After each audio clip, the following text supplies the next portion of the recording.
क्या आपको पता है डोरेमोन का एनीवेयर डोर अगर असल में आ गया तो दुनिया का सत्यानाश हो जाएगा मेरे भाई। क्या जियो सिम तेल से बना है? तेल और जियो सिम का क्या कनेक्शन है? एक ऐसा संबंध जिसके बारे में आपको नहीं पता तो क्या पता आपको? ये सब और ऐसे कई और इंटरेस्टिंग फैक्ट्स आज आप इस वीडियो में जानोगे। आपके मुंह से निकलेगा दिमाग का लॉक खोल दिया यार। वीडियो को लाइक कर दो। लाइक करने में सिर्फ 1.5 से 2 सेकंड्स लगेंगे। चैनल को सब्सक्राइब करके बेल आइकन जरूर ऑन कर लेना। गरीब की दुआ का पैराडॉक्स। ध्यान दो, लोग कहते हैं कि अगर गरीब की दुआ लगती है तो गरीब अपने लिए दुआ मांगकर अमीर क्यों नहीं हो जाता। या कोई यंग टीचर है जो कि आईएएस की तैयारी करा रहा है स्टूडेंट्स को, तो वो खुद आईएएस क्यों नहीं बन जाता। क्या है कि दुनिया के बारे में कभी कभी कम ही लॉजिक से सोचो तो ज्यादा अच्छा है। हर जगह अगर लॉजिक आ जाए तो ये दुनिया स्मूथली काम नहीं कर पाएगी। जो एक्सेस लॉजिकल होते हैं वो ज्यादातर बड़े बदतमीज होते हैं और लोग कभी भी उन्हें पसंद नहीं करते। पहली बात, दुआ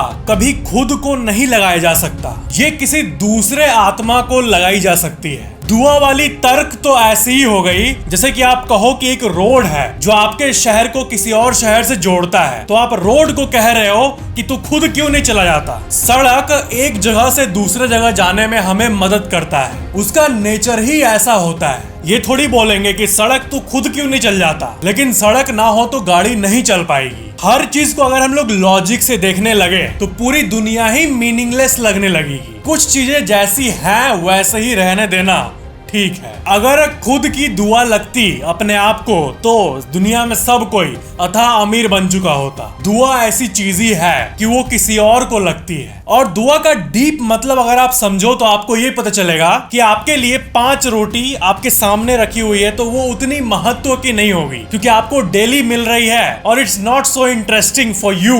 लेकिन अगर वही बहुत गरीब इंसान जिसको कि खाना 2 वक्त का बड़े मुश्किल से मिलता है, उसको अगर आप जाके 10 रोटी का पैकेज दे दो तो वो इतना खुश हो जाएगा कि आपके बारे में किसी और को भी बताने लगेगा। तो एक तरह से एक चेन डेवलप होगा आपके लिए ही, जो आपके लिए ही अच्छा होगा। किसी के लिए आप अच्छा करते हो तो आपका ही नाम बढ़ता है, जिससे इनडायरेक्टली आपको ही फायदा मिलता है। तो दुआ ऐसे काम करता है। ये सिंपल प्लेन बोल देना कि दुआ खुद को लगा के गरीब अमीर क्यों नहीं हो जाते हैं, बेवकूफों वाली बात। ऐसे ही एक और लॉजिकल बात मैं देख रहा था, उसमें ये बता रहे थे कि जितने भी होमलेस लोग हैं जो सड़क पे हैं, वो जाके बैंक लूटने की कोशिश क्यों नहीं करते या फिर चोरी क्यों नहीं करते जाके। अगर वो चोरी की है उसको जेल में ले गए तो जेल में एटलीस्ट खाना और पानी तो मिलेगा। आपको पता ही होगा जेल में बेसिक फैसिलिटीज सरकार को देनी ही पड़ती है, चाहे वो कोई भी क्रिमिनल क्या हो क्यों ना हो। तो एक तर्क है कि why don't homeless people rob a bank. अबे पगले, होमलेस पीपल होमलेस है ना कि क्रिमिनल्स हैं। इतनी सी बात समझ नहीं आती? ऐसे कंटेंट बनाने वाले इतनी बात समझ में नहीं आती? एनीवेयर डोर 20,000 साल बाद भी मत आना।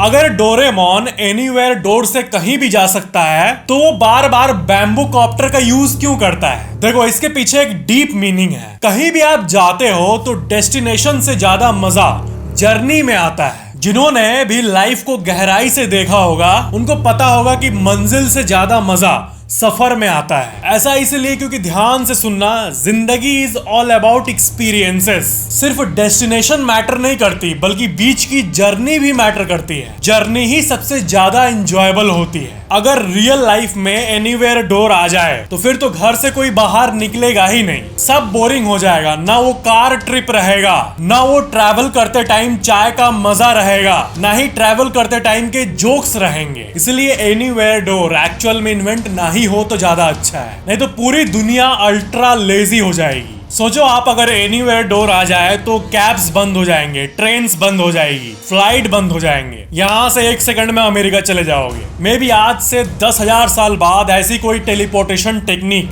इन्वेंट हो जाए जब यहाँ पर रह के आप वायरलेसली 40,000 किलोमीटर दूर किसी इंसान से बात कर सकते हो। और ये बात पहले इम्पॉसिबल थी, अब पॉसिबल हो गई है। तो एक ऐसा डोर जिसमें घुस के हम कहीं भी चले जाएं, ये अभी इम्पॉसिबल है, स्टूपिड है, फालतू बात है। लेकिन शायद 20,000 साल बाद ये फालतू बात नहीं रहेगी। ऑयल को फ्लिप करो, जियो आएगा। जियो कंपनी के बारे में पूरा देश जानता है। ये लोगो पूरे देश के सबसे फेमस लोगोज में से एक है। पर ये नेम जियो आया कहां से? असल में रिलायंस कंपनी का सबसे बड़ा बिजनेस कौन सा है? तेल यानी पेट्रोलियम। तो ऑयल शब्द को अगर आप उल्टा करोगे, फ्लिप करोगे, तो आएगा जियो। और ऐसे ही जन्म हुआ जियो का। क्या आपको पता है ऑयल को ब्लैक गोल्ड भी कहा जाता है, यानी काला सोना, क्योंकि ऑयल एक ऐसी चीज है जो हमारे पूरे विश्व को रन कर रही है। अगर अभी एक सेकंड में ऑयल खत्म हो जाए तो ना आपको खाना मिलेगा और ठीक से पानी मिलेगा, पूरी दुनिया डिस्कनेक्ट हो जाएगी। अगर आप ऑयल ड्रिलिंग के वीडियोस को देखोगे तब आपको पता चलेगा कि कितने खतरनाक जगहों पर ये मजदूर ऑयल निकालते हैं। और यही वो लोग हैं जो कि हमारे दुनिया को पावर करते हैं। जो ऑयल ड्रिलिंग का वर्क है, जो कि आपने ये स्कैरी सी वीडियोस में देखा होगा,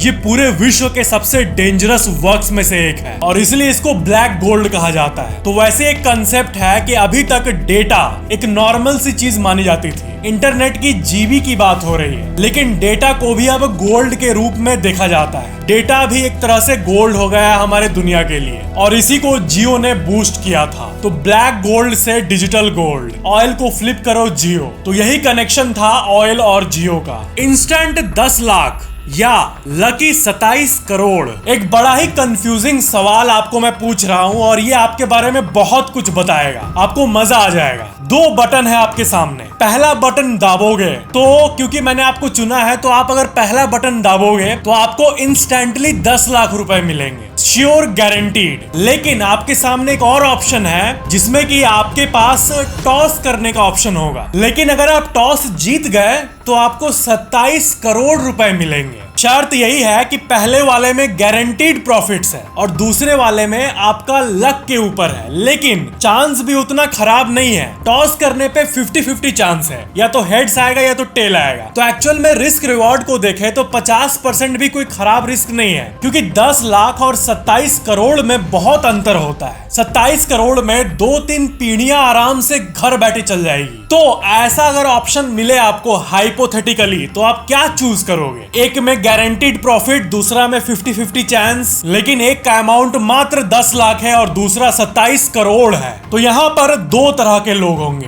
पहला वो जो लेस थ्रिल सीकर्स है, यानी उनको उतना थ्रिल नहीं चाहिए, उनको लाइफ में पीस चाहिए। तो वो क्या करेंगे कि वो 10 लाख रुपए ले लेंगे क्योंकि वो गारंटीड मनी है। लेकिन दूसरे तरह के लोग वो हैं जो कि थ्रिल सीकर्स हैं, यानी उनको लाइफ में रिस्क लेना पसंद है और बड़े रिवॉर्ड्स पसंद है। पर बात ये है कि 70% लोग जो है आप लोगों में से, वो टॉस को ही चूज करेंगे, क्योंकि उनको पता है कि 50-50 चांस में अगर वो आ गए तो ह्यूज अमाउंट मिलेगा। तो आप किस कैटेगरी में हो? 10 लाख या फिर रिस्क लेने के लिए तैयार हो?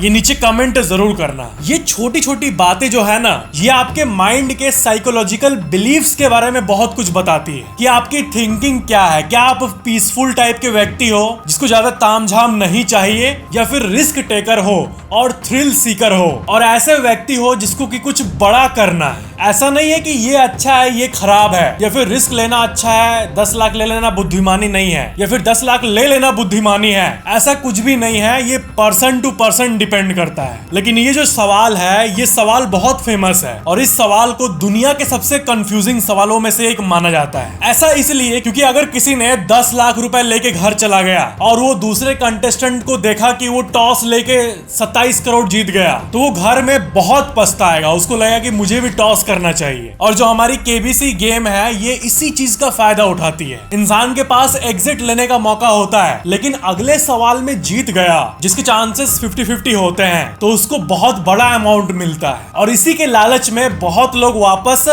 कम प्राइस पे आ जाते हैं। ये सब साइकोलॉजी के बारे में आपको अवेयर होना चाहिए। यानी अगर एक्चुअल में कहें तो 10 लाख गारंटीड ले लेना अच्छा होगा आपके लिए, क्योंकि जहां चांस की बात आती है तो कोई गारंटी नहीं है कि आप जीत पाओगे। और ये लॉटरी माइंडसेट से हमें निकलना चाहिए। वो जो 10 लाख मिलेंगे उसे अगर आप फॉर एग्जांपल स्टॉक मार्केट में SIP कर लो, लमसम इन्वेस्टमेंट कर दो, तो कुछ सालों बाद वो ग्रो हो ही जाएगी। पर यहाँ फर्क है नॉलेज और अवेयरनेस की। लेकिन मुझे पता है ये ऑब्वियसली होने वाला है कि आप लोगों में से जो बहुत यंग हो वो यही कहेंगे कि लॉजिक गया भाड़ में, मैं तो वो टॉस वाला ही ट्राई करूंगा ताकि मिले तो 27 करोड़ मिले, नहीं तो कुछ ना मिले भाड़ में जाए। जॉब्स दुनिया में एग्जिस्ट करती है उसका भी एक डीप रीजन है। आजकल इंस्टाग्राम और बाकी जगहें जहां पर यूथ एक्टिव रहता है, वहां पर रील्स के जरिए यूथ को ज्ञान दिया जाता है कि बिजनेस शुरू करो, नौकरी में कुछ भी नहीं रखा। लेकिन जरा सोचो, अगर हर कोई बिजनेस करने लगा तो एम्प्लॉय कौन बनेगा? और दुनिया में हर कोई ऐसा नहीं होता है कि वो 10-20 लाख रुपए का रिस्क ले सके, जिसमें डूबने का भी पोटेंशियल होता है। ध्यान से सोचो,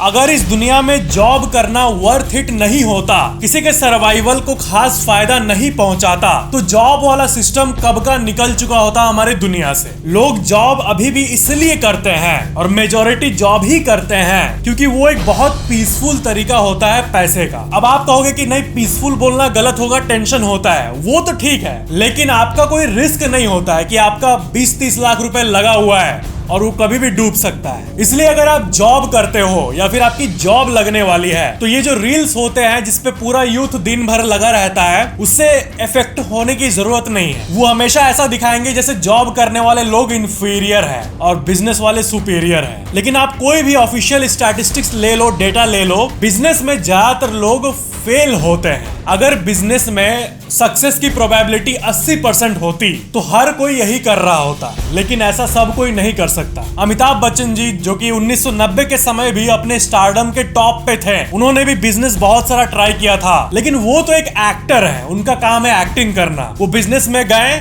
बैंकरप्ट हो गए थे। ऐसे बहुत लोग हैं जो कि बिजनेस ट्राई करते हैं, लेकिन एंड में उनको ये पता चलता है कि अपना काम ही ठीक है। जैसे फॉर एग्जांपल, आपके पिताजी का दुकान है, आपको पता है कि वो दुकान आपको मिलने वाला है और उससे अच्छी खासी कमाई हो जाती है, लेकिन आप देखने लगे रील्स, घुस गए उस फिल्मी दुनिया में कि बिजनेस करेंगे, अरबों कमाएंगे। अरबों कमाने निकले, लॉस वॉस हुआ, वापस आए, बैठे, अपने आप से बोलने लगे कि साला क्या, कहाँ पड़ा था मैं, अपना इतना मस्त बिजनेस है, अपना दुकान है, इसको छोड़ के मैं गया था फिल्मी दुनिया को एक्सप्लोर करने। तो मैं यहाँ पर आपको डीमोटिवेट नहीं कर रहा, लेकिन अगर कैपेसिटी नहीं है तो जबरदस्ती बिजनेस करने की जरूरत नहीं है। अगर आपके पास पैसा है और आप उसको लूज करने से ओके हो, 10 लाख है, 10 लाख गए भी तो आपको फर्क ना पड़े, ऐसा है तो डेफिनेटली ट्राई इट, क्यों नहीं ट्राई करोगे। लेकिन ये जो सोशल मीडिया का जमाना है, इसमें यूथ का ब्रेन वॉश करना बहुत आसान हो रहा है आजकल। और जो बिजनेस सिखाते हैं सो कॉल्ड बिजनेस कोच, वो आखिरकार बिजनेस करके नहीं बल्कि अपना कोर्स बेच के पैसा कमाते हैं।